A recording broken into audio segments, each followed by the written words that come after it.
Hey Eagle fans, this is EaglefanKarl. This is going to be a quick check-in and let you know what I think about the last 2 weeks that the Eagles have played, very different weeks that the Eagles have played, and also give you some thoughts overall about the channel in general.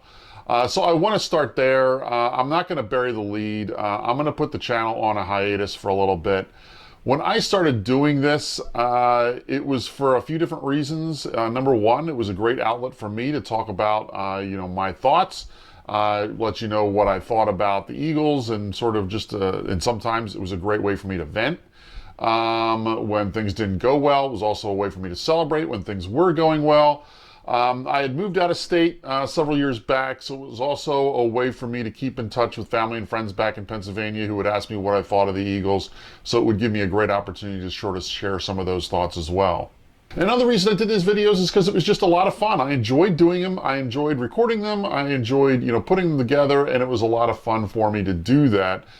So when I would get asked, why are you doing it? That would be, I'd say, because I like it. It's fun. But it became clear to me this year that it's become more of a chore for me to do these videos. Maybe it's just a change in my life or whatever. I don't know what it is, but I don't mind the recording and the talking about it. But there's a lot that goes into this more than just the 10 or 15 minutes that I'm talking on camera. There's a lot that goes into, editing it and putting it together and all that kind of stuff. So it's a lot more work than just that quick 10 to 15 minutes. And it would basically end up, for instance, for a prediction video, end up taking a good portion of my Saturday morning would be in recording these videos. And then when I would be doing a reaction video, it was trying to find the time to do all that. And with my work schedule and everything, that wasn't always the easiest to do. It sort of became an eye-opener for me this past weekend. Last weekend for the Jets game, we were actually out of town. I was back at my undergrad institution for my 25-year college reunion. So there was sort of an excuse as to why I didn't get a chance to do a prediction video. And so it was sort of a built-in excuse then. This past weekend, my wife was actually out of town, so I'm home alone. There's no reason why I shouldn't have had the time to go ahead and do it. I just didn't feel like it. And like I said, it sort of felt like a chore. And that was sort of a realization to me that I'm like, you know what, maybe I don't enjoy this right now. And that's why I said I'm putting it on hiatus, because there might come a time where I really want to do it again and I really am going to enjoy it. And if that's the case, that's going to be when I bring it back. I'm not going to do it just because I feel like I have to do it. And that's where it had sort of gotten to. I didn't want to leave, though, without sharing a few thoughts about the current state of the team, especially the last 2 weeks. And you want to talk about polar opposite weeks. These last two certainly were that. You have one game where we completely dominate a team, and then the next week where we just look completely lost. And while we made it interesting in the second half and started to come back and get back into the game, I never really felt like we really had a shot at winning that thing in the second half, because it just felt like we had no answer for what they were doing on offense with our defense. And it's clear to me that we finally gotten to the point where the injuries in our secondary have sort of caught up with us. Our secondary was already a little suspect coming into the season, but then we've had all the injuries on top of it.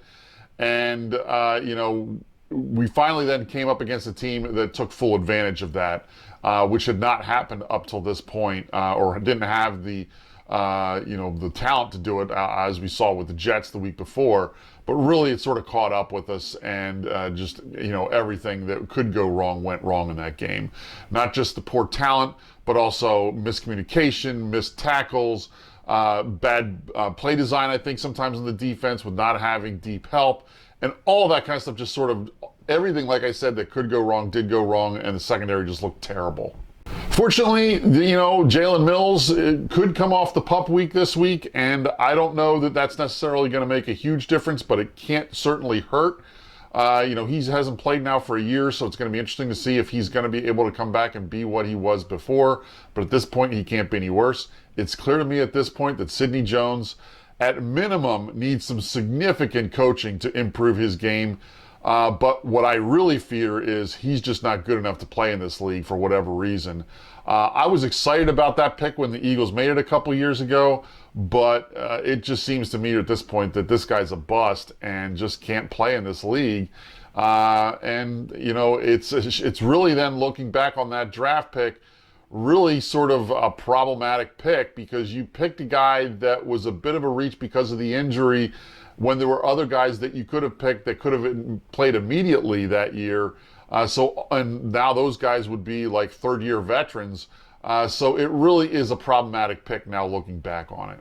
The other thing I've got to ask is, why weren't they using Skandrick more in this game? I think he only had something like 12 or 13 snaps in this game, but at this point, Douglas is what he is, and I think if you give him safety help over the top, he's a serviceable cornerback.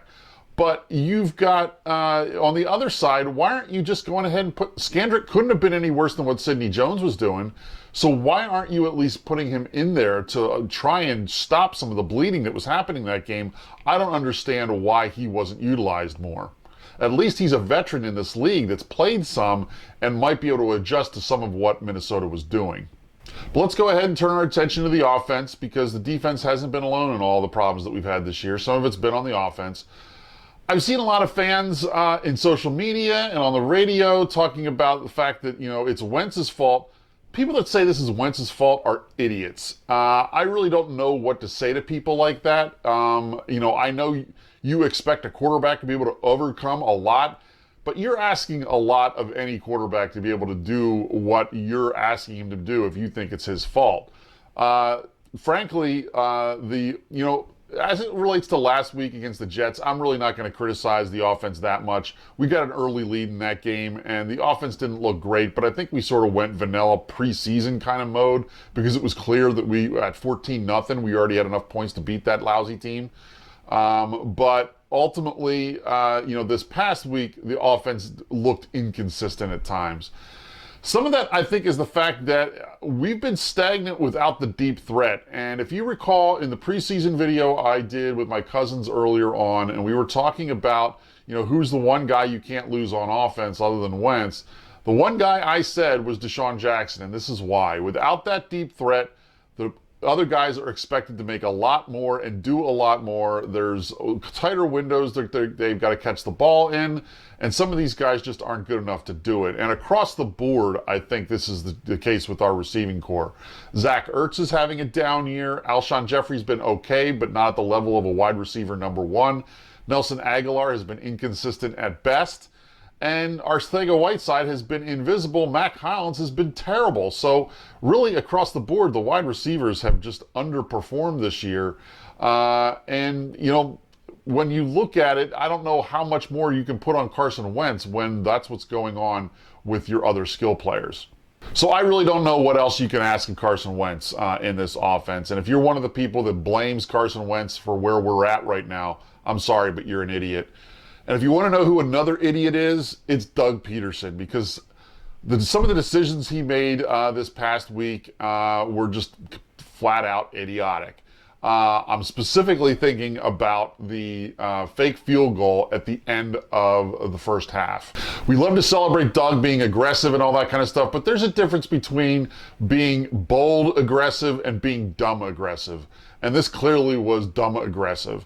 As Ray Didinger said in the post-game show, this was beyond stupid. Just the idea of the whole play design was dumb. And he was asked about it afterwards, and he said, oh, well, the idea was for, I think it was Goddard to get out of bounds after he caught the ball. But you weren't going to have that much more time in the half. And if you're going to do something like that and be aggressive, just keep your offense out there and go for it then, because then at least you've got options if it doesn't go quite as designed. Wentz has the ability to make play with his feet if someone's covered that you're not expecting. You're also going to have other receivers out there. But it's clear the Vikings did not fall for the trick. And then you're basically there with your pants down and no other options, where you're asking a kicker to make a pass to someone that, where he is clearly, that's obviously not his skill set. And it's just one of the stupidest play calls I've ever seen. And that ultimately then really comes back to bite them in the second half. We get to the point where we're actually back in the game. We get it down to 24-20. And at that point, if we had that extra 3 points, it would now be 24-23, which you're like, okay, we're still behind. The Vikings then take the ball the next possession and go right down the field and score a touchdown. At that point, it would have been 31-23 instead of 31-20, and that's the difference between a one-possession game and a two-possession game. And then we constantly were in this mode where we were then in catch-up mode, and we couldn't play our full offense because we were behind by two possessions. If you're down by one possession, you've got a lot more options in what you can do with your offense, and you're not in that big catch-up mode trying to make more plays than what you're able to do. So it just was, it set them up poorly for where we played in the second half, always from behind and always trying to catch it. And ultimately, even if that play works and Goddard gets out of bounds, you're probably only going to have one or two shots at the end zone anyway, and probably going to have to settle for the three at that point. So why not just go for the 3 points then? And then you don't have the problems you did in the second half. And I even tweeted that out. After the Vikings scored and made it 31-20. I said, boy, if we had 3 more points, it would only be a one possession game. And that was the case, and it just ended up really, I think, coming back and biting us. But right now, hey, things aren't that bad because then Dallas goes and pulls and lays a huge egg against the Jets in the afternoon. And the Jets, obviously, a very different team when Darnold comes back versus what we faced just a week ago. But still, losing to the Jets is just Dallas. That's not unforgivable on their part. Fortunately, they did us a favor. We're still tied for first place.